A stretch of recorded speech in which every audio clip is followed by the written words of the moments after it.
আসসালামু আলাইকুম, আপনাদের সবাইকে স্বাগত জানাচ্ছি আমাদের আজকের বায়োলজি ক্লাসে। এবং আজকের বায়োলজি ক্লাসে আমরা কিন্তু পড়ব অণুজীব নিয়ে। তার কারণ হচ্ছে যে কিছুদিন আগেই কিন্তু আমরা এইচএসসি পরীক্ষার রেজাল্ট দিয়ে দিল এবং এখন একদম ভর্তি পরীক্ষা শুরু হবে সামনে সব জায়গাতে।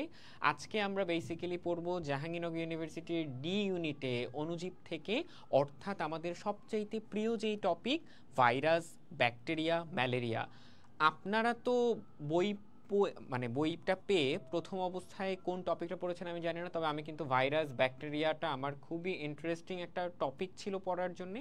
আমি কিন্তু সেটা পড়ার চেষ্টা করেছি এবং আজকে আমরা চেষ্টা করব অণুজীবের ভাইরাস, ব্যাকটেরিয়া এবং ম্যালেরিয়া থেকে বইতে দাগানো দাগানো কোন কোন লাইনগুলো আছে এবং সেখান থেকে কি টাইপের কোয়েশ্চেন আসতে পারে সেগুলো নিয়ে আমরা আজকে জানার চেষ্টা করব।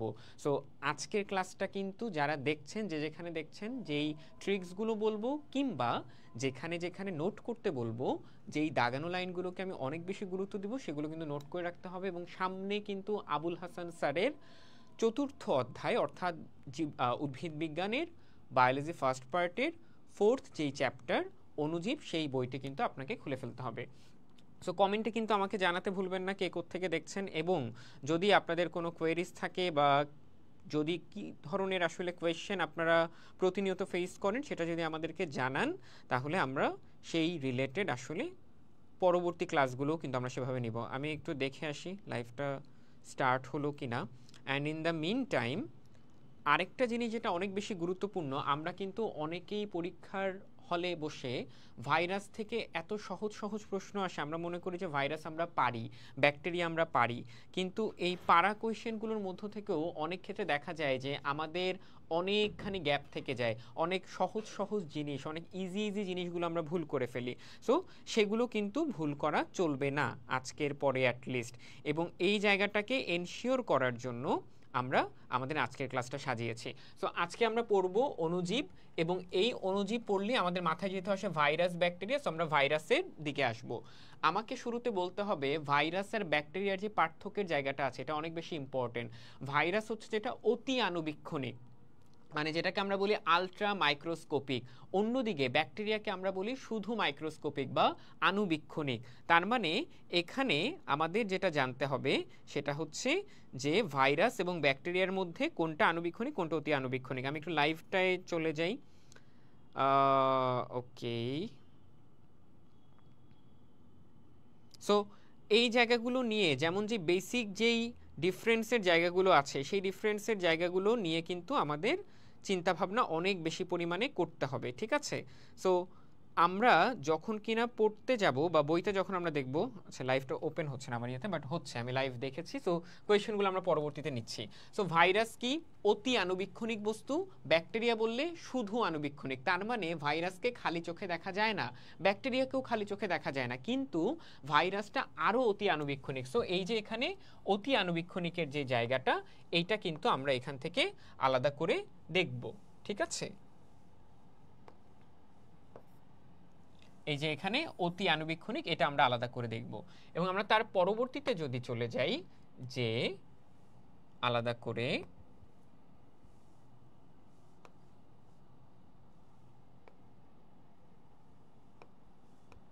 এটা নতুন বোর্ড নেওয়া হয়েছে, সো একটু ঝামেলা হতে পারে, বাট আই থিঙ্ক আমরা এটা ওভারকাম করে ফেলতে পারবো।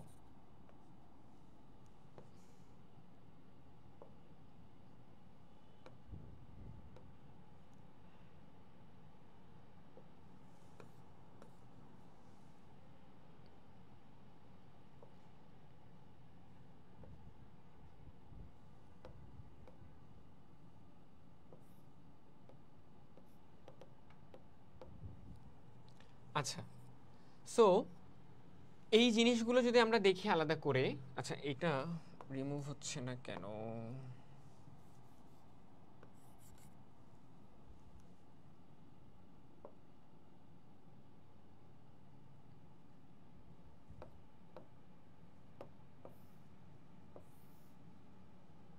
ওকে, সো আমরা এটা অফ করে দেই।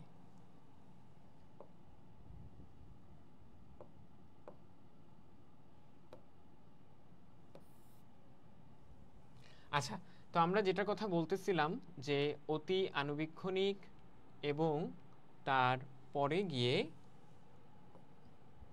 আমরা যদি এটা দেখি, সো অতি আণুবীক্ষণিকের পরে যেটা এই যে মেডিকেল পরীক্ষা আমরা অনেক বেশি আসছে যে ভাইরাস কি নিয়ে গঠিত, ভাইরাস হচ্ছে নিউক্লিক অ্যাসিড এবং প্রোটিন নিয়ে গঠিত। সো মূলত ভাইরাসের মূল দুইটা জিনিস, একটা হচ্ছে নিউক্লিক অ্যাসিড যেটা মূল কেন্দ্রীয় অংশ, আরেকটা কি প্রোটিন নিয়ে গঠিত। আমরা এর পরবর্তীতে যাব যে ভাইরাস, এই যে আমরা ভাইরাসের কথা বলি বা ভাইরাস আসলে মূলত কে আবিষ্কার করেছে, বা আমরা এখানে একটা খুব কমন একটা প্রশ্ন, টোবাকো মোজাইক ভাইরাস বা টিএমভি, এই টিএমভিটা পরবর্তীতে দেখা গেছে যে 1998 সালে হল্যান্ডের একজন বিজ্ঞানী যার নাম কি মার্টিনাস বেজারিং, যিনি কিনা তামাকের মোজাইক রোগের যে ভাইরাস, অর্থাৎ তামাক বা হচ্ছে টোবাকো মোজাইক ভাইরাসটা কোত্থেকে আসছে সেটা আবিষ্কার করেছেন কে, বেইজিং। এবং পরবর্তীতে স্ট্যানলি যেটা করেছেন, টিএমভি কে তিনি পৃথক করে কেলাস করেছেন, যার কারণে তাকে পরবর্তীতে নোবেল পুরস্কার দেওয়া হয়। আমরা এখান থেকে কি কি দেখব, আমরা এখান থেকে দেখব যে ভাইরোলজির জনক বলা হয় কাকে, স্ট্যানলিকে। ভাইরোলজির জনক বলা হয় কাকে, স্ট্যানলিকে। সো পরীক্ষা আসতে পারে যে ভাইরোলজির জনক বলা হয় কাকে, স্ট্যানলিকে। আমরা যেহেতু আগেই বলেছি যে এই যে এখানে অনেকগুলো ভাইরাসের আকার আকৃতি দেওয়া আছে, যেমন এই যে এইচআইভি ভাইরাস গোলাকার, এই যে টি2 ফার্স্ট ভাইরাস যেগুলো টি2 টি4 টি6, পরীক্ষা আসতে পারে যে ব্যাঙাচি আকৃতির ভাইরাস কোনটা, টি2 ভাইরাস। ওকে, দেন আমরা এখানে দেখব যে ভাইরাসের জড় রাসায়নিক বৈশিষ্ট্য এবং জীবীয় বৈশিষ্ট্য, এটা একদম মোটামুটি মুখস্থ করে ফেলতে হবে। তার কারণ কি, পরীক্ষা আসতে পারে নিচের কোনটি ভাইরাসের জীবীয় বৈশিষ্ট্য নয়, আবার আসতে পারে যে নিচের কোনটি ভাইরাসের জড় রাসায়নিক বৈশিষ্ট্য। তো এখানে জড় রাসায়নিক বৈশিষ্ট্যতে কি বলছে যে ভাইরাস হচ্ছে অকোষীয়, ভাইরাসের কোনো কোষ নাই, ভাইরাস অতি আণুবীক্ষণিক, এদের নিজস্ব কোনো বিপাকীয় এনজাইম নাই, খাদ্য গ্রহণ করে না, ফলে কোনো পুষ্টিক্রিয়াও নাই, ভাইরাস জীবকোষের সাহায্য ছাড়া স্বাধীনভাবে প্রজননক্ষম নয়, ভাইরাসকে ফিল্টারযোগ্য করা যায় না। আমরা কি একটা জিনিস দেখতেছি যে সবকিছু হচ্ছে নেগেটিভ ভাইরাসের, ভাইরাসের কোনো কোষ নাই, ভাইরাস অকোষীয়, ভাইরাসের সাইটোপ্লাজম কোষঝিল্লি মানে একটা কোষে যা যা থাকা দরকার সেগুলো ভাইরাসে নাই। তার কারণ ভাইরাস তো কোষই না, ভাইরাস তো অকোষীয়, ভাইরাসের নিজস্ব কোনো বিপাকীয় এনজাইম নাই, খাদ্য গ্রহণ করে না, জীবকোষের সাহায্য ছাড়া স্বাধীনভাবে এটা প্রজনন ক্ষমও না।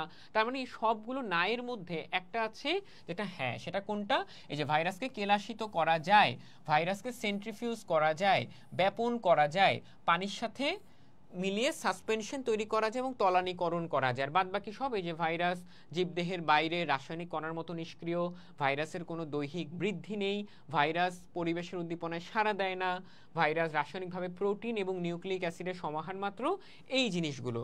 তার মানে যদি পরীক্ষায় আসে যে ভাইরাস কোষীয়, তার মানে এটা হবে না, ভাইরাস স্বাধীনভাবে প্রজননক্ষম হবে না, কেননা আমরা জানি ভাইরাসের সবগুলাই কি জড় রাসায়নিক বৈশিষ্ট্যতে, যেগুলো সবগুলাই নেগেটিভ। পজিটিভ কি, ভাইরাসকে কেলাস করা যাবে, সেন্ট্রিফিউজ করা যাবে, তলানীকরণ করা যাবে, ব্যাপন করা যাবে, এগুলো হচ্ছে ভাইরাসের জড় রাসায়নিক বৈশিষ্ট্য। জীবীয় বৈশিষ্ট্য কোনগুলো, ভাইরাস সংখ্যা বৃদ্ধি করতে পারে, প্রজনন করা বা হচ্ছে মাল্টিপ্লিকেশন করা, সংখ্যা বৃদ্ধি করা, এগুলো কার বৈশিষ্ট্য, জীবের। একটা জ্বর কি করতে পারে, পারে না। তারপরে ভাইরাসের জেনেটিক বস্তু ডিএনএ অথবা আরএনএ এবং কি থাকে, প্রোটিন। তার মানে ভাইরাসের ডিএনএ এবং আরএনএ একই সাথে থাকে না। এই জন্য আমরা কিছুক্ষণ পরে দেখব যে ডিএনএ ভাইরাস আলাদা, আরএনএ ভাইরাস আলাদা। ভাইরাস সুনির্দিষ্টভাবে বাধ্যতামূলক পরজীবী, ভাইরাস কি সুনির্দিষ্টভাবে বাধ্যতামূলক পরজীবী, কাকে বলা হয়, ভাইরাসকে বলা হয়।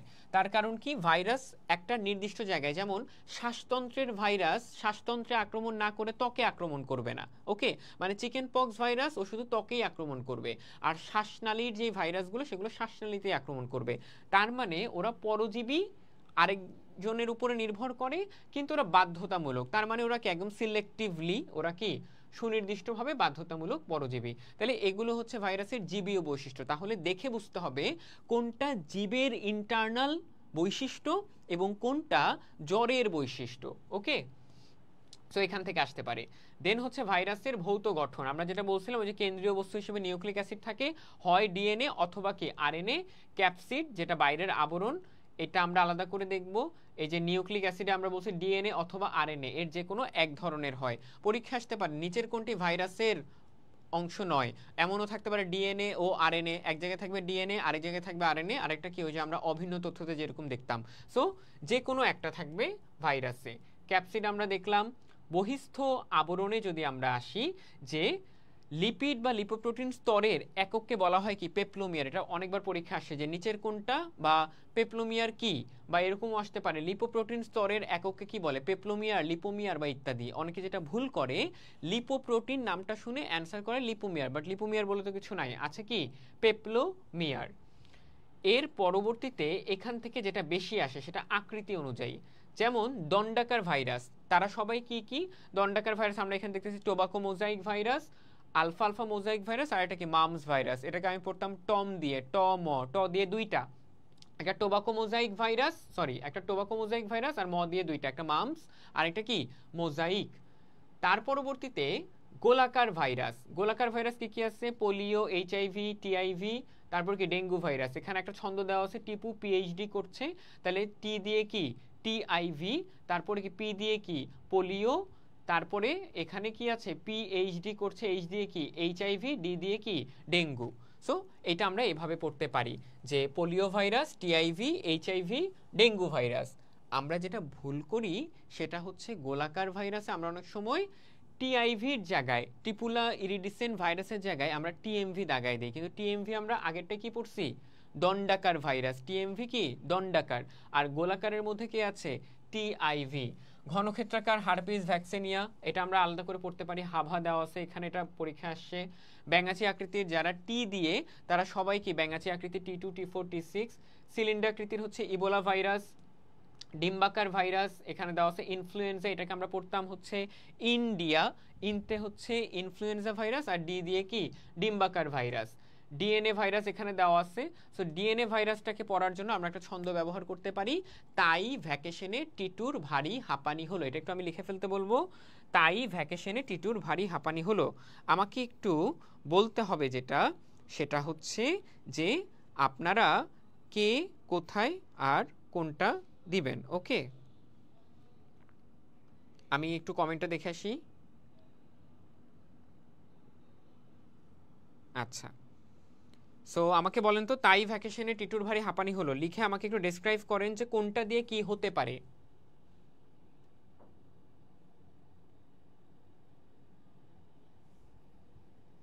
তাই ভ্যাকেশনে টিটুর ভারী হাঁপানি হলো, সো এখানে কোনটা দিয়ে কি কি হতে পারে আমাকে এটা একটু জানান আপনারা।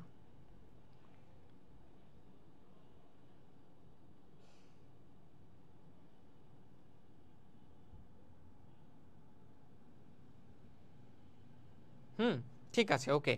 তাই ভ্যাকেশনে টিটুর ভারী হাঁপানি হলো, তাই দিয়ে কি হবে, তাই দিয়ে কি হবে টিআইভি, তারপরে টিটুর, তাই ভ্যাকেশনে, ভ্যাকেশনে দিয়ে কি ভ্যাকসিনিয়া, তারপরে কি টিটুর ভারী দিয়ে কি ভ্যারিওলা, হাঁপানি দিয়ে কি হারপিস সিমপ্লেক্স, ওই যে হারপিস সিমপ্লেক্স। তাই ভ্যাকেশনে টিটুর ভারী হাঁপানি হলো। এর বাইরে বাদবাকি যা কিছু আছে দুনিয়ায় সবকিছু কি হবে আরএনএ ভাইরাস, বাদবাকি সবকিছু কি হবে আরএনএ ভাইরাস। যেমন আরএনএ ভাইরাস হিসেবে আমরা কি পাচ্ছি TMV, HIV, dengue, polio, mum's, rabies ইত্যাদি ইত্যাদি। ওকে, আচ্ছা। তারপরে হচ্ছে কি পোষক দেহ অনুসারে ভাইরাস নিম্নলিখিত প্রকারের হতে পারে। এখানে উদ্ভিদ ভাইরাস, প্রাণী ভাইরাস, ব্যাকটেরিওফাজ দেওয়া আছে, যেটা পরীক্ষা আসে। ব্যাকটেরিওফাজ কি, যে সকল ভাইরাস ব্যাকটেরিয়া ওপরে পরজীবী হয়ে ব্যাকটেরিয়াকে ধ্বংস করে বা ভক্ষণ করে তাদেরকে আমরা বলি কি ব্যাকটেরিওফাজ। এখানে ফাজ মানে হচ্ছে ভক্ষণ করা, তার মানে যে সকল ভাইরাস ব্যাকটেরিয়াকে ভক্ষণ করে তাদেরকে আমরা বলবো কি ব্যাকটেরিওফাজ। সায়ানোফাজ, যে সকল ব্যাকটেরিয়া সায়ানোব্যাকটেরিয়াকে ভক্ষণ করে তাদেরকে বলা হয় কি সায়ানোফাজ। ওকে, এবারে আসি পোষক দেহে কিভাবে সংক্রমণ ও বংশবৃদ্ধি করে তার উপরে ভিত্তি করে ভাগ করা হয়। যেমন এখানে বলছে এইচআইভি একটা রিট্রোভাইরাস, পরীক্ষা আসতে পারে নিচের কোনটি রিট্রোভাইরাস, রিট্রোভাইরাস কোনটা এইচআইভি, নিচের কোনটি রিট্রোভাইরাস, সেটা কোনটা হবে এইচআইভি। ওকে, এখানে এবার আসেন আরএনএ ভাইরাস এবং ডিএনএ ভাইরাসের মধ্যে একটা পার্থক্য দেওয়া আছে, এই পার্থক্যটা পরীক্ষার জন্য ইম্পর্টেন্ট। যেমন দেখেন আরএনএ ভাইরাস কিরকম সূত্রাকার বা দণ্ডাকার, ডিএনএ ভাইরাস বাদবাকি যে গোলাকার, ব্যাঙাচি আকার, পাউরুটি আকার। আরএনএ ভাইরাসের নিউক্লিক অ্যাসিড হিসেবে থাকবে আরএনএ, ডিএনএ ভাইরাসে থাকবে কে ডিএনএ। সো বেসিক এই জিনিসগুলো পড়বেন, যেটা পরীক্ষা আসে নিচের কোনটা ডিএনএ ভাইরাস, নিচের কোনটা আরএনএ ভাইরাস। এবারে এখানে বলছে যে আমরা ওই যে বলছিলাম ভাইরাসকে বাধ্যতামূলক পরজীবী বলা হয়, কেন বলা হয় এটা লাগবে না, কিন্তু ভাইরাসকে বলা হয় এতটুকু জেনে রাখতে পারেন। Emerging virus HIV, SARS, Neeli, Ebola, যে সকল ভাইরাসের পোষক আদি পোষকে একরকম ছিল, যেমন আমরা জানি এইচআইভি আগে কোথায়, বানরের দেহে পাওয়া গেছে, তারপরে কি মানুষের দেহে এটা ট্রান্সফার হয়েছে। তার মানে যে সকল ভাইরাসের প্রকৃত পোষক বা আদি পোষক একটা, পরে ট্রান্সফার হয়ে আরেকটা হয়েছে, তাদেরকে আমরা কি বলতেছি, ইমার্জিং ভাইরাস। এখানে কি আছে, এইচআইভি, সার্স, তারপরে কি নীলি, তারপরে কি ইবোলা। সো আমরা এটাকে যেটা পড়তে পারি সেটা হচ্ছে হেন্স, আমরা এটাকে দেখতে পারি কি হেন্স, HENS। ওকে, এই হেন্স দিয়ে আমরা কি বুঝাইলাম, এইচ দিয়ে হচ্ছে কি HIV, ই দিয়ে হচ্ছে ইবোলা, এন দিয়ে হচ্ছে নীলি, আর এস দিয়ে কি সার্স। এই সার্সের একটা ফুল মিনিং আছে, সিভিয়ার অ্যাকিউট রেসপিরেটরি সিনড্রোম, পরীক্ষা আসতে পারে। সো আমাদের এই যে আমরা এখানে দেখতেছি ইমার্জিং ভাইরাস, এই ইমার্জিং ভাইরাস 4 রকমের আছে, এই 4 রকম পড়বো আমরা কি দিয়ে, হেন্স। এটা পরীক্ষায় অনেকবার আসা প্রশ্ন, এইচআইভি, ইবোলা, নীলি, সার্স, এইচআইভি, ইবোলা, নীলি, সার্স। ওকে, সো এটা আমরা আলাদা করে দেখব। আচ্ছা, তার পরবর্তীতে যেটা, সেটা হচ্ছে যে আমরা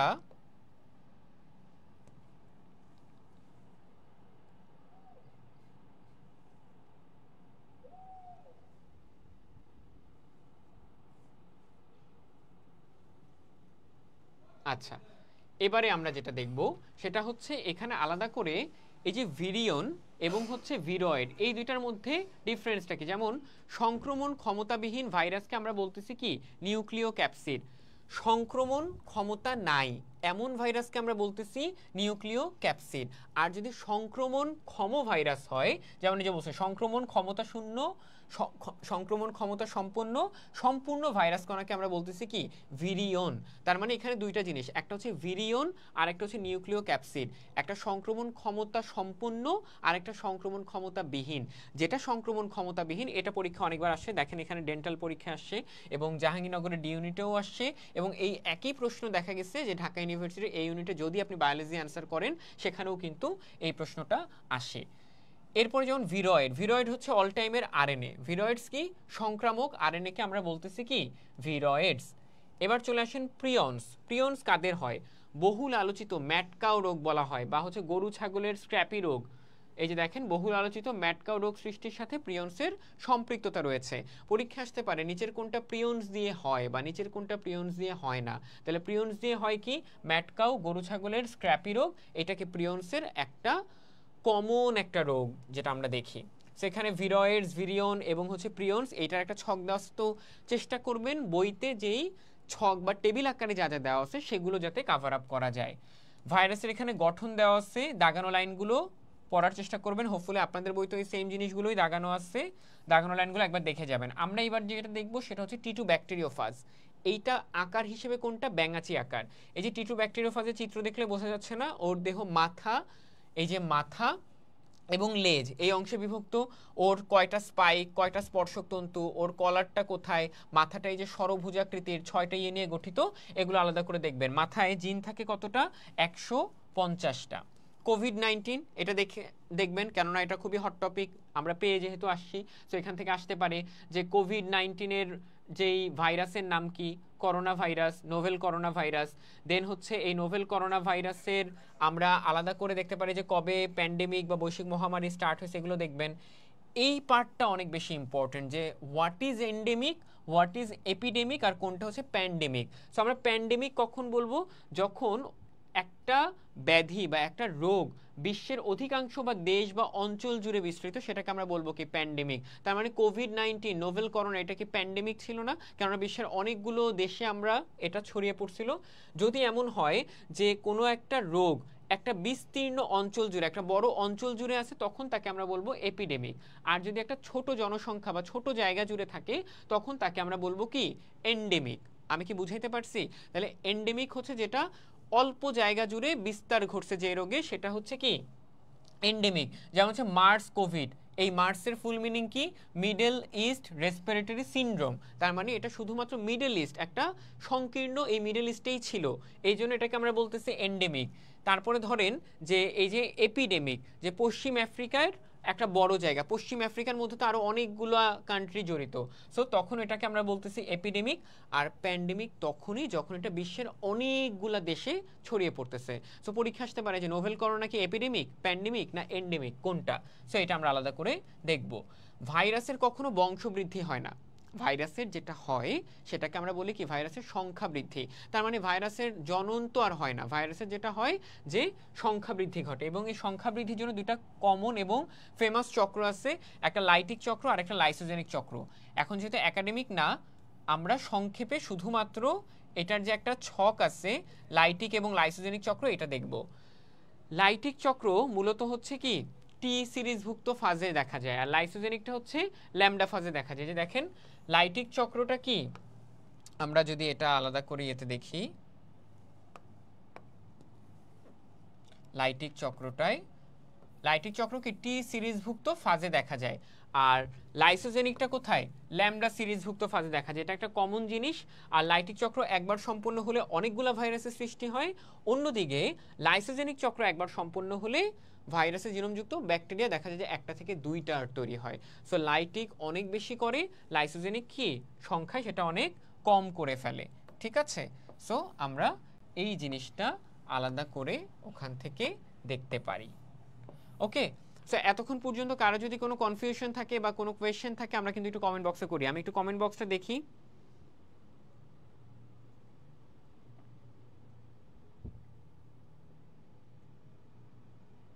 সো আমি যেটার কথা বলছি, আমরা কেন এই চ্যাপ্টারটাকে অনেক বেশি গুরুত্ব দিচ্ছি, তার কারণ হচ্ছে যে ভাইরাস থেকে, ব্যাকটেরিয়া থেকে প্রত্যেক বছরে বা যেখানেই আপনি পরীক্ষা দেন, সেটা গুচ্ছ হোক, সেটা ডিউ হোক, ডিউ ইউনিট হোক, কিংবা জাহাঙ্গীরনগরের ডি ইউনিট হোক, বা যেখানেই আপনি দেন না কেন, সামনে আপনাদের মেডিকেলে তো, যারা মেডিকেলের প্রিপারেশন নিচ্ছেন তাদের জন্য তো এটা মানে বাইবেলের মতো, যে আমার ভাইরাস, ব্যাকটেরিয়া, তারপর হচ্ছে ম্যালেরিয়া, এইটার প্রত্যেকটা একদম খুঁটিনাটি জানতে হবে। সো আমরা সেভাবেই কিন্তু দাগানোগুলো আছে। সো আমি প্রিফার করব আপনাদেরকে যে ভাইরাসের অ্যাটলিস্ট এতক্ষণ পর্যন্ত যা যা দেখালাম, জড়ো এবং জীবীয় বৈশিষ্ট্য, একটু আগে লাইটিক চক্র, লাইসোজেনিক চক্রের কথা বললাম, বা এর আগে যেই মানগুলো ছিল যে হচ্ছে ভাইরোলজির জনককে বা ভাইরাসের আকার আকৃতি অনুযায়ী যে এক্সাম্পলগুলো বা প্রত্যেকটা ছক যেটার কথা বললাম, এগুলো কিন্তু ইম্পর্টেন্ট। ঠিক আছে, আচ্ছা আমরা অর্থনৈতিক গুরুত্ব পরীক্ষার জন্য অতটা ইম্পর্টেন্ট না। আমরা এখান থেকে যেটা দেখব, আগেই বলছিলাম ওই যে ইবোলা ভাইরাস, এটা কি এক ধরনের ইমার্জিং ভাইরাস ছিল। এই ইবোলা ভাইরাসের আক্রমণে কি হয়, দেহের কোষ ফেটে যায়, কোষ ফেটে রক্ত বের হয়। তো আলটিমেটলি পরীক্ষা আসতে পারে যে কোন ভাইরাসের আক্রমণে দেহের ত্বক ফেটে যায় বা কোষ ফেটে যায়, সেটা কি হবে, ইবোলা ভাইরাস। জিকা ভাইরাসের থেকে আসতে পারে কি, যে জিকা ভাইরাসের থেকে আসতে পারে যে জিকা ভাইরাস আক্রমণ করলে গর্ভবতী মাকে, নবজাতক শিশু অপরিণত মস্তিষ্ক নিয়ে জন্মায়। সো যেমন এই যে চিকিৎসকের ভাষায় ওই মস্তিষ্ককে বলা হয় কি মাইক্রোসেফালি। সেফালি বা সেফালাস কথাটা আসছে ব্রেইন থেকে, আর মাইক্রো মানে তো ছোট, আমরা জানি মাইক্রো মানে ছোট, ম্যাক্রো মানে কি বড়। সো জিকা ভাইরাসের আক্রমণে মাইক্রোসেফালি হতে পারে বা হয়, এটা আলাদা করে দেখবেন। নিপা ভাইরাস, আমরা জানি যে শীতকালে আমরা কাঁচা খেজুরের রস কেন খেতে চাই না, তার কারণ সেখানে নিপা ভাইরাস আক্রমণ করে। তাহলে কাঁচা খেজুরের রসে কোন ভাইরাস পাওয়া যেতে পারে, নিপা ভাইরাস। ওকে, সার্স, ওই যে আমি তখন বলছিলাম বার্ড ফ্লু, আরেকটা হচ্ছে swine flu. Bird floor HIV মানে ইনফ্লুয়েঞ্জার সাবটাইপ হচ্ছে H5N1, আর সোয়াইন ফ্লুর সাবটাইপ হচ্ছে কি H1N1। এই দুটো ভেরি ভেরি ইম্পর্টেন্ট। তাহলে বার্ড ফ্লুর সাবটাইপ কি H5N1, সোয়াইন ফ্লুর সাবটাইপ হচ্ছে H1N1। ঠিক আছে, সো এটা আমরা দেখব। এই যে জিকা ভাইরাসের দ্বারা আক্রান্ত হলে কি কি হতে পারে, এগুলো একাডেমিকের জন্য ছিল, এখন আর অত ইম্পর্টেন্ট না। ঠিক আছে, আচ্ছা এখানে হেপাটাইটিস বি ভাইরাসের কথা বলা আছে। মানুষের সাধারণ সর্দি জ্বরের জন্য একটা দায়ী ভাইরাস আছে, তার নাম হচ্ছে রিনো ভাইরাস। এটা এখানে দেয় নাই, এটা আমরা পরে গেলে পাবো। সাধারণ সর্দি জ্বর হয় একটা ভাইরাসের জন্য, যে ভাইরাসের এখনো প্রতিষেধক আবিষ্কার হয় না। যদি আবিষ্কার হইতো আমাদের সাধারণ সর্দি জ্বরই আর হইতো না। জ্বর হওয়া তো ভালো, আমাদের টেম্পারেচার বাড়লে বা আমাদের রোগ প্রতিরোধ ক্ষমতা বা ইমিউন সিস্টেম বাড়ে। সো এটা আমরা আলাদা করে দেখব। চিকুনগুনিয়া, কোভিড-19 এগুলো আপনারা আগ্রহ নিয়ে পড়েন আমি জানি, সো এগুলো আর আমি আলাদা করে দিলাম মানে দেখাইলাম না। আচ্ছা এখন ওই যে পরীক্ষা করা, আমরা পড়ছিলাম না পিসিআর ল্যাব টেস্ট, আরটিপিসিআর পরীক্ষাটাই উত্তম কোভিড-19 এর জন্য। যে টেস্ট করা হয় তাকে বলা হয় কি আরটিপিসিআর। সো এগুলো গেল হচ্ছে আমাদের ভাইরাসের পার্ট। আমরা ভাইরাসে আর তেমন ইয়ে যদি আমি না বলি, যেমন এখানে এইচআইভি ভাইরাস কার পোষক দেহ? মানুষ। ফ্ল্যাভি ভাইরাস মানুষ। ইনফ্লুয়েঞ্জার সাবটাইপ H5N1, দেখেন এগুলো কতবার পরীক্ষায় আসছে। তারপর হচ্ছে ধানের যে ভাইরাস হয় সেটার নাম কি? Tungro virus. কলার কি? Vanchi top virus. এই যে নিপা ভাইরাস মানুষে আক্রমণ করে, এবং এগুলোর কিন্তু রোগের নামগুলো উল্টো পাশে দেওয়া আছে। দেখেন এই যে নিপা ভাইরাস, এইটার যেই ভাইরাসের নাম সেটার নাম কি? সার্স। মানে ভাইরাসের নাম নিপা ভাইরাস, কিন্তু সেই রোগ সৃষ্টি করে যেই ভাইরাসের নাম হয়, রোগ সৃষ্টিকারী নামটা হচ্ছে কি? সার্স। তারপরে যেমন এখানে যে আমি বলছিলাম রিনো ভাইরাস, দেখেন এই যে সাধারণ সর্দি জ্বর, মানে রোগের তো একটা নাম আছে, তার বিপরীতে আবার ভাইরাসেরও নাম আছে। ধরুন সর্দি হয় কোন ভাইরাসের কারণে? Rhino virus. তারপরে হাম হয় কোন ভাইরাসের কারণে? রুবিওলা ভাইরাস। সো এই চারটা মাস্ট, এই চারটা একদম মুখস্থ করে ফেলতে হবে। ওকে, যেমন এখানে নোভেল করোনা, নোভেল করোনার রোগের নাম কি? কোভিড-19। রোগের নাম কোভিড-19, কিন্তু ভাইরাসের নাম কি? Novel corona virus. ওকে, আচ্ছা এবারে আমরা এখানে ভাইরাস জনিত কিছু রোগের কথা যদি বলি, নর্মাল যে কোনো লিভার প্রদাহকে বলা হবে হেপাটাইটিস। মানে লিভারের যে কোনো ধরনের প্রবলেম হোক, লিভারের যে কোনো রোগ হোক, সেগুলোকে আমরা বলবো কি? লিভারের যে কোনো রোগকে আমরা বলবো কি বলে এটাকে? হেপাটাইটিস। আচ্ছা, এখন এখানে দেখেন হেপাটাইটিস আছে এখানে কয় রকমের? 5 রকম। Hepatitis A B C D E। Hepatitis A ভাইরাসের, একমাত্র হেপাটাইটিস B ভাইরাসের নিউক্লিক অ্যাসিড ডিএনএ, বাদ বাকি সব কি? আরএনএ। দেখেন বাদ বাকি সব আরএনএ। হেপাটাইটিস B ভাইরাস আর এই হেপাটাইটিস সি যেটা একসূত্রক ডিএনএ, নর্মালি ডিএনএ হয় দ্বিসূত্রক, আরএনএ হয় কি? একসূত্রক। সো এটাও নর্মালি আরএনএ, কিন্তু ওটাকে আলাদা করে নাম দিচ্ছে কি? একসূত্রক ডিএনএ। এখান থেকে পড়বেন যে কোনটার সুপ্তাবস্থা কতদিন, এটা মাস্ট আলাদা করে দেখতে হবে। আচ্ছা, এখন আরেকটা যেটা এখানে ইম্পর্টেন্ট, যেমন ডেঙ্গু জ্বর, ডেঙ্গুর জন্য কিন্তু আলাদা দায়ী যেই মশকি, সে কিন্তু স্ত্রী মশা, নাম কি? Aedes albopictus. নাম কি? এডিস অ্যালবোপিক্টাস, এডিস মশকি। সো ডেঙ্গু জ্বরের এখানে দেখবেন যে ডেঙ্গু শক সিনড্রোম, হেমোকনসেন্ট্রেশন ঘটতে দেখা যায়। আমরা কি কি পরীক্ষা করি ডেঙ্গু জ্বরের? আমার যদি ডেঙ্গু হয় এটা আমি বুঝবো কি করে? এটা বোঝার জন্য যে পরীক্ষাগুলো আছে, একটা হচ্ছে সেরোলজি, একটা হচ্ছে প্লেটলেট পরীক্ষা। আমরা বলি না যে 1.5 লাখের নিচে নেমে গেছে, অনেকের প্লেটলেট বা প্লাটিলেট কাউন্ট থাকে 50,000। তো একজন পূর্ণবয়স্ক মানুষের প্লেটলেট বা প্লাটিলেট কাউন্ট থাকে প্রায় 2.5 থেকে 5 লক্ষ। সেই জায়গায় যদি 1.5 লাখের নিচে নেমে যায়, তখন আমরা ধরি কি তার ডেঙ্গু হতে পারে। সো অনেকের দেখবেন যে আলাদা করে প্লাটিলেট দিতে হয়। আর হচ্ছে কি একটা সেল কালচার। তাহলে তিনটা, একটা সেরোলজি, প্লাটিলেট পরীক্ষা, আর একটা কি? Cell culture.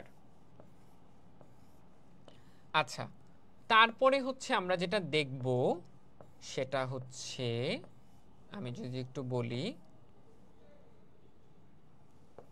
আমরা ভাইরাসের পার্টটা মোটামুটি শেষ করলাম যা যা বলার। এবার আসি আমরা ব্যাকটেরিয়া। সো ব্যাকটেরিয়ায় যদি আমাকে দেখতে হয়, ব্যাকটেরিয়ায় আমরা দেখব কি? ব্যাকটেরিয়ায় আমরা দেখব যে ব্যাকটেরিয়ার মূল বৈশিষ্ট্যগুলো কীরকম। যেমন ব্যাকটেরিয়া অত্যন্ত ছোট আকারের জীব, কিন্তু এটা কিন্তু অতি আণুবীক্ষণিক না। এটা কি? দেখেন এরা শুধু আণুবীক্ষণিক। ব্যাকটেরিয়া কি? শুধু আণুবীক্ষণিক। আমরা বলছি ব্যাকটেরিয়া এককোষী জীব। ভাইরাস কি ছিল? অকোষীয় জীব। ভাইরাস কি ছিল? অকোষীয় জীব। ব্যাকটেরিয়ার কোষ প্রাচীরের প্রধান উপাদানের নাম কি? পেপটিডোগ্লাইকেন। ব্যাকটেরিয়ার কোষ প্রাচীরের প্রধান উপাদানের নাম কি? পেপটিডোগ্লাইকেন বা মিউকোপ্রোটিন। তারপরে এখান থেকে আর ইম্পর্টেন্ট হচ্ছে আমরা কোষের আকৃতি অনুযায়ী, যেমন কক্কাস, গোলাকার যে কোনো ব্যাকটেরিয়াকে আমরা বলি কক্কাস। দণ্ডাকার যে কোনো ব্যাকটেরিয়াকে আমরা বলি কি? ব্যাসিলাস। সো কক্কাসের আবার ভাগ আছে অনেক রকম। দেখেন এরা সিঙ্গেল কক্কাস, এই জন্য ওদেরকে বলে মোনোকক্কাস। এরা এই যে দেখেন দুইটা দুইটা মিলে আছে, এদেরকে বলে কি? ডিপ্লোকক্কাস। ওরা আলাদা করে একটা চেইনের মতো আছে, এই জন্য ওদেরকে আমরা বলবো কি? আলাদা করে স্ট্রেপ্টোকক্কাস। যেটা এই যে চেইনের মতো আছে, ওরা কি? স্ট্রেপ্টোকক্কাস। 4টা আছে, 4 মানে কি? টেট্রাকক্কাস। তার মানে গোলাকার ব্যাকটেরিয়া থাকলেই তার নাম হবে কক্কাস। ও যদি সিঙ্গেল থাকে নাম হবে মাইক্রোকক্কাস। যদি ডাবল বা জোড়ায় জোড়ায় থাকে তখন তাকে আমরা বলতেছি ডিপ্লোকক্কাস। ও যদি 4টা আকারে থাকে তাকে আমরা বলতেছি টেট্রাকক্কাস। আর যদি এরকম যে লম্বা চেইনের মতো থাকে তাকে বলতেছি স্ট্রেপ্টোকক্কাস। আর যদি এরকম আঙুরের থোকার ন্যায় যদি থাকে তাকে আমরা বলতেছি কি? স্টাফাইলোকক্কাস। আর এই আঙ্গুরের থোকাটা যদি ছোট ছোট দুটো হয়ে যায় তখন তার নাম কি হয়ে যাচ্ছে? সার্সিনা। আমি কি বোঝাইতে পারছি? কক্কাস ব্যাকটেরিয়ায় থাকে, কক্কাস থাকা মানেই সেই ব্যাকটেরিয়াটা হবে কি গোলাকার, যদিও সিঙ্গেল থাকে একরকম, ও ডাবল থাকলে দুইটা, চারটা থাকলে নাম একরকম, চেইনের মতো থাকলে একরকম, আঙুরের থোকার ন্যায় থাকলে একরকম, এবং আলাদা আলাদা থাকলে তো ডিফারেন্ট নাম। চলে আসবো যেটা, সেটা হচ্ছে ব্যাসিলাস। ব্যাসিলাসে আমরা কি দেখব? ব্যাসিলাস মানেই হচ্ছে কি দণ্ডাকৃতির ব্যাকটেরিয়া, সেম জিনিস। মোনোব্যাসিলাস মানে সিঙ্গেল একটা দণ্ডাকৃতির, ডিপ্লোব্যাসিলাস দুইটা আছে, এবং আলাদা করে স্ট্রেপ্টো ওই যে লাইনের মতো, কক্কোব্যাসিলাস একরকম, প্যালিসেড ব্যাসিলাস, তো এগুলো আমরা আলাদা করে দেখব। কলেরা যেটা পানিবাহিত রোগ আমরা বলি, এই কলেরা হয় ব্যাকটেরিয়ার আক্রমণে। এখন এই কলেরা কোন ব্যাকটেরিয়া? নাম কি? Vibrio cholera. এই ভিব্রিও কলেরা ব্যাকটেরিয়া দেখতে অনেকটা কমার মতো, আমরা কমা দিই না, সো এই জন্য কমাকৃতির বলা হয় কাকে? ভিব্রিও কলেরাকে। তারপরে হচ্ছে বহুরূপী ব্যাকটেরিয়া, এটা পরীক্ষায় বহুবার আসা একটা প্রশ্ন যে নিচের কোনটা বহুরূপী ব্যাকটেরিয়া? রিজোবিয়াম এসপি। এসপি মানে হচ্ছে স্পিসিস, আমরা বলি না যে দ্বিপদ নামকরণের দুইটা পার্ট, একটা হচ্ছে জেনাস আর একটা কি স্পিসিস। ওকে, সো এই দ্বিপদ নামকরণের দুইটা পার্ট, একটা জেনাস একটা স্পিসিস, ওই স্পিসিসটা কি? এসপি। তার মানে রিজোবিয়ামের অনেক প্রজাতি হতে পারে, সেগুলোর আমরা এখানে দিলাম না। Gram positive bacteria, gram negative bacteria, এগুলো লেস ইম্পর্টেন্ট, বাট একবার দেখে যেতে পারেন। ফ্লাজেলার উপরে নির্ভর করে, যদি কোনো ফ্লাজেলা না থাকে তাহলে অ্যাট্রিকাস। আমরা জানি বায়োলজিতে শব্দের আগে যে কোনো এ মানে হচ্ছে কি না, বায়োলজিতে যে কোনো শব্দের আগে এ মানে হচ্ছে কি না। ওকে, তার পরবর্তীতে মোনোট্রিকাস, এটা কি দেহের কোষ, একটা মাত্র যদি ফ্লাজেলা থাকে তাহলে সেটা মোনো। সো এভাবে করে আমরা এটা দেখব। একটা আদর্শ ব্যাকটেরিয়ার গঠন, এটা সারা জীবন আপনারা সৃজনশীলে অ্যান্সার করছেন, এই চিত্রটা আঁকছেন না যে একটা আদর্শ ব্যাকটেরিয়ার গঠনে কি কি থাকে না থাকে।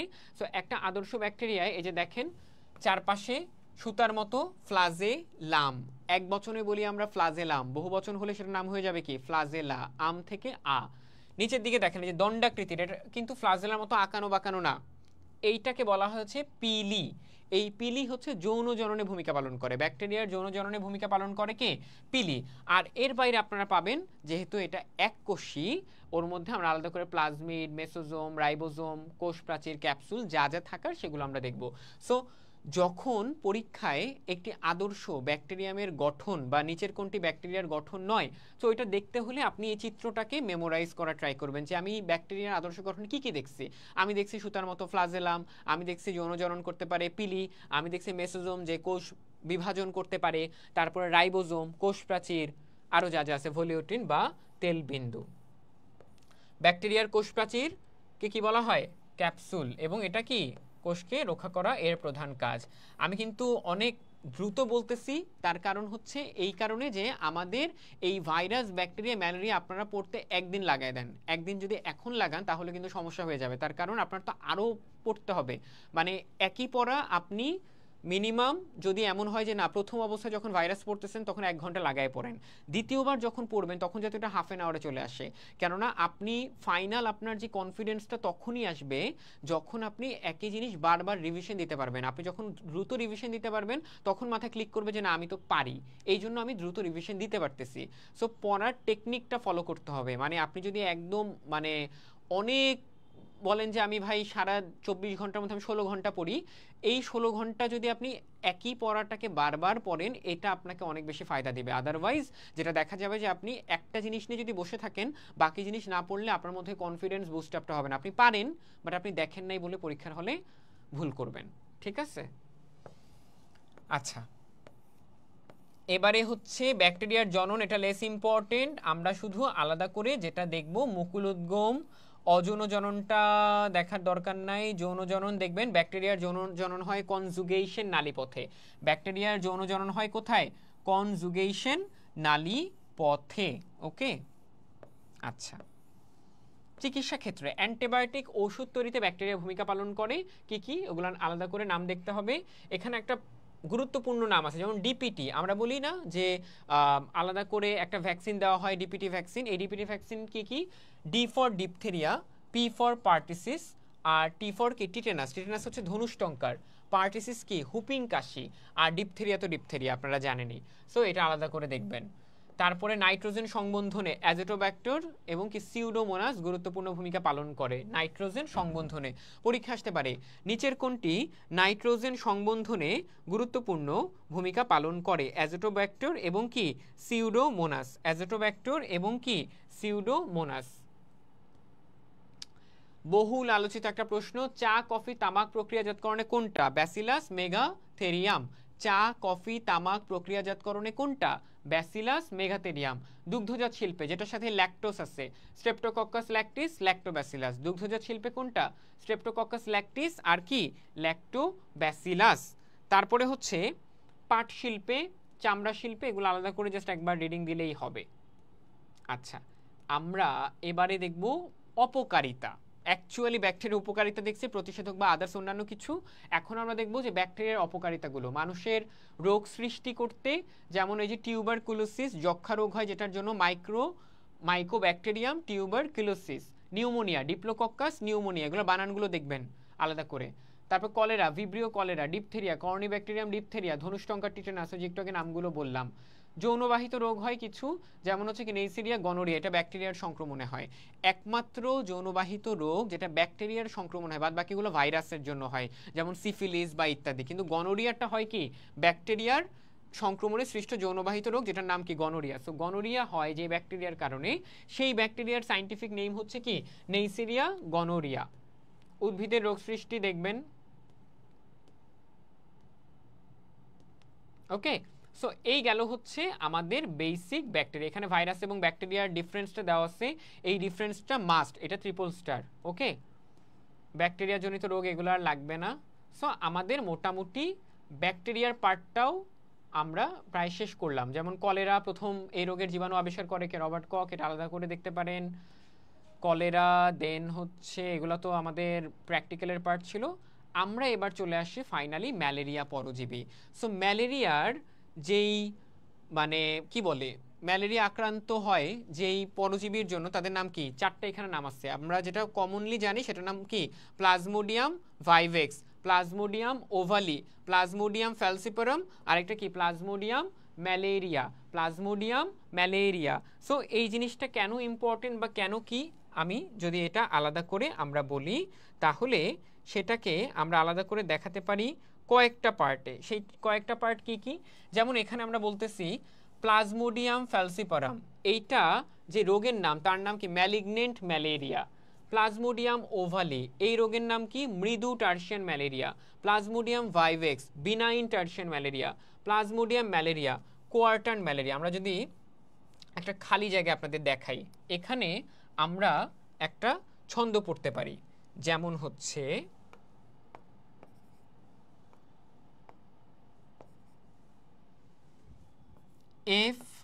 FOVM। এই F ফর হচ্ছে ফ্যালসিপারুম, ওই যে আমরা পড়ছিলাম প্লাজমোডিয়াম ফ্যালসিপারুম।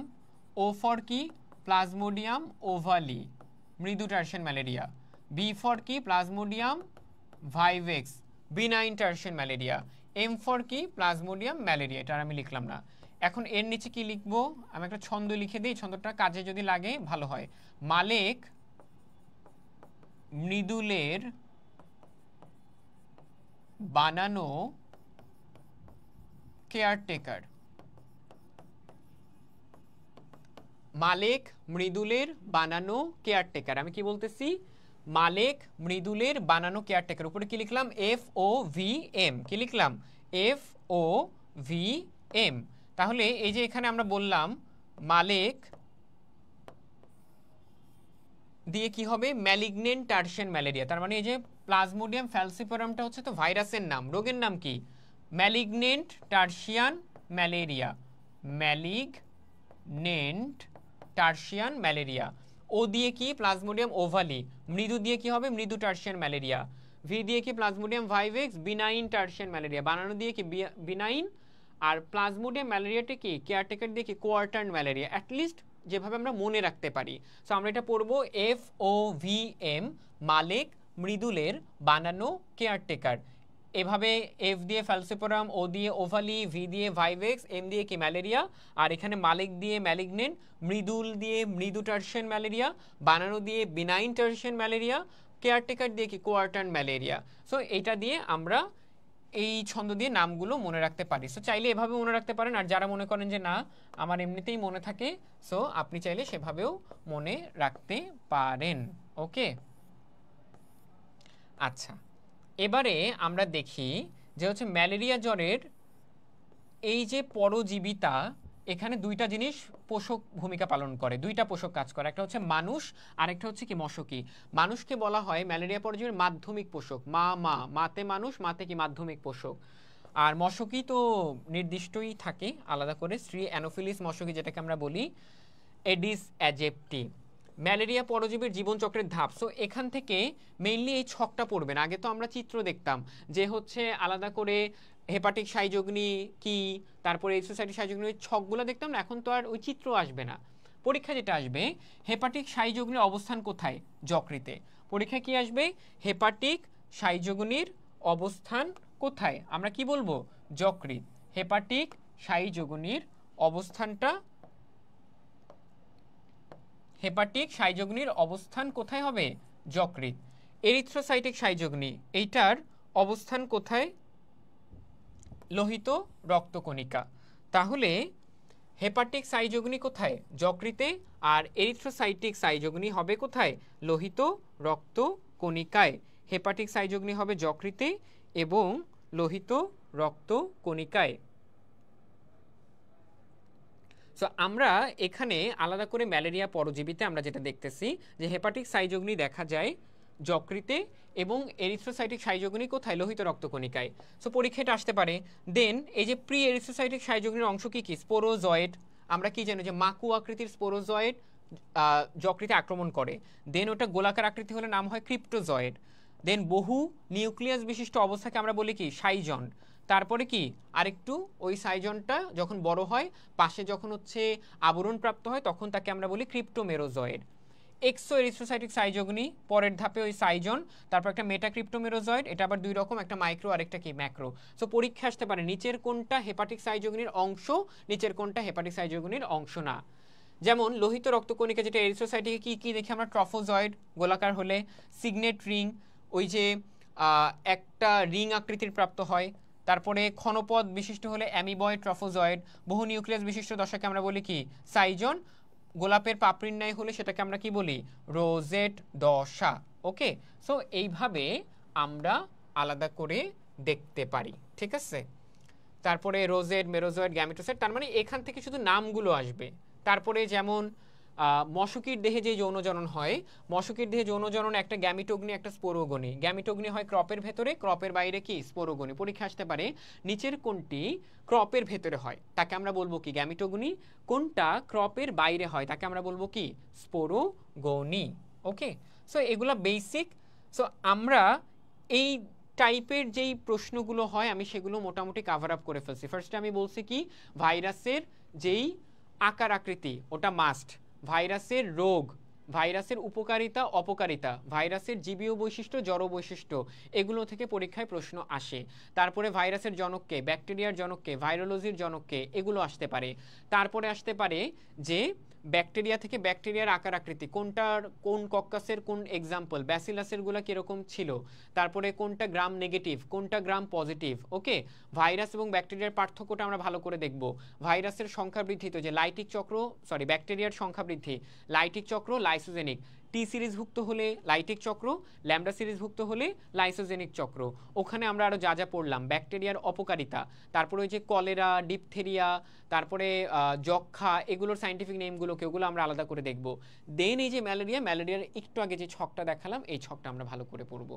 সো এগুলো যদি আমরা দেখি, আমরা চেষ্টা করব পরের যে ক্লাসটা আমি নিব সেই ক্লাসের প্রথম 10 মিনিটে কোয়েশ্চেনগুলো সলভ করার, এবং তার সাথে আমরা জুওলজির আরেকটা গুরুত্বপূর্ণ টপিক আমরা পড়ব, সেই টপিকটার সাথে আমি এই কোয়েশ্চেনগুলো সলভ করব। সো আজকের কোয়েশ্চেনে যদি কোনো কিছু ক্লাসে জানার থেকে থাকে বা কোনো জায়গায় কনফিউশন থেকে থাকে সেগুলো আমাকে কমেন্ট বক্সে জানাতে হবে। এবং এখন থেকে মোস্টলি একটু ক্লিয়ারলি পড়তে হবে, স্ট্র্যাটেজিক্যালি পড়তে হবে, মানে একদম গাধার মতো পড়লে হবে না। ওকে, যে আমি সব পড়বো তাহলে চান্স হবে না, আমাকে বেছে বেছে যা পড়বো সেটাকে আমি বারবার রিভিশন দিব। তার কারণ হচ্ছে ঘুরে ফিরে এই প্রশ্নগুলোই আসবে, কিন্তু আমি যদি পরীক্ষার হলে গিয়ে কনফিউজড হয়ে যাই তাহলে কিন্তু দিন শেষে আমার যে ডিজায়ার্ড গোল, যে আমি যেই ইউনিভার্সিটিতে পড়তে চাই, আমি যে ডিপার্টমেন্টে পড়তে চাই, যেই ক্যাম্পাসটা আমার হোক, সেই ক্যাম্পাসটা কিন্তু আমার হবে না। সো এখন থেকে একটু স্ট্র্যাটেজিক্যালি পড়তে হবে। অনুজীব নিয়ে আজকে যা যা দেখালাম এগুলোই যদি রিভিশন দেওয়া হয় এখান থেকেই পরীক্ষায় প্রশ্নগুলো আসবে। সো কী কী টাইপের কোয়েশ্চেন আসে আমরা নেক্সট ক্লাসে কোয়েশ্চেন সলভ করব, পাশাপাশি আমরা জুওলজি পড়বো। সো নেক্সট ক্লাসটা আগামী বুধবারে হবে। এইটা আমাদের ফ্রি ক্লাস, কিন্তু আমাদের যে পেইড ব্যাচ আছে সেই পেইড ব্যাচের ভর্তি কিন্তু চলছে, তার জন্য কিন্তু পেজে যোগাযোগ করলে আমরা জানিয়ে দেবো। সো আজকের ক্লাস এতটুকু পর্যন্ত। আমি হাসান মাহমুদ সম্রাট, পুরো ক্লাস জুড়ে ছিলাম। সো ক্লাসটা কেমন লেগেছে এবং আমাদের আর কোন কোন ক্লাসগুলো নিলে তোমাদের জন্য ভালো হয় সেগুলো কিন্তু জানাতে ভুলবে না। সো আল্লাহ হাফেজ, সবাই ভালো থাকো, সুস্থ থাকো, দেখা হবে পরের বুধবারের বায়োলজি ক্লাসে।